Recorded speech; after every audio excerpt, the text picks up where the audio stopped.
We know how much these things cost in the store.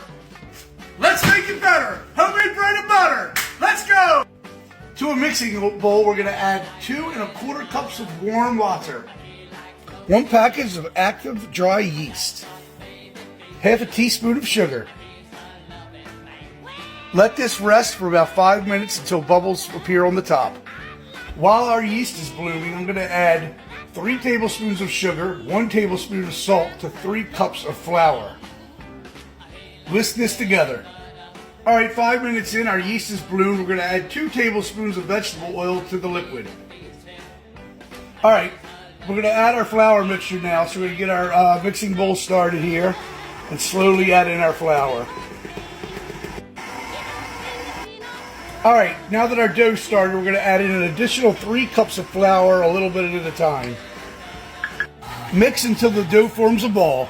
Add your dough to a floured surface. Knead this dough for 8 minutes, no less. Alright, our dough is kneaded. Look at that.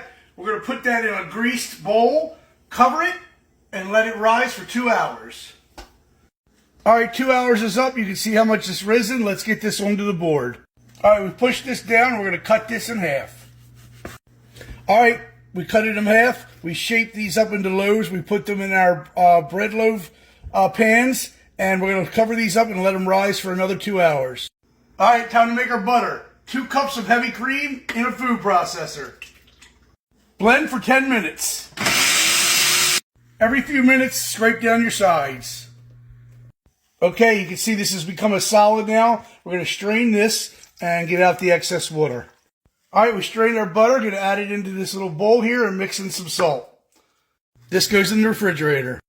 Alright, as you can see, our bread has risen. This is going to go into the oven at 375 for 30 minutes.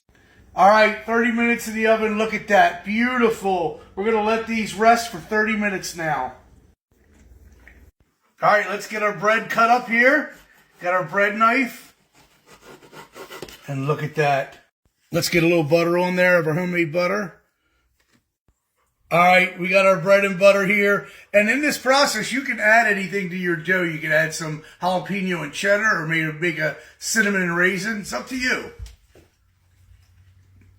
Oh, wow. That's so much better than store-bought.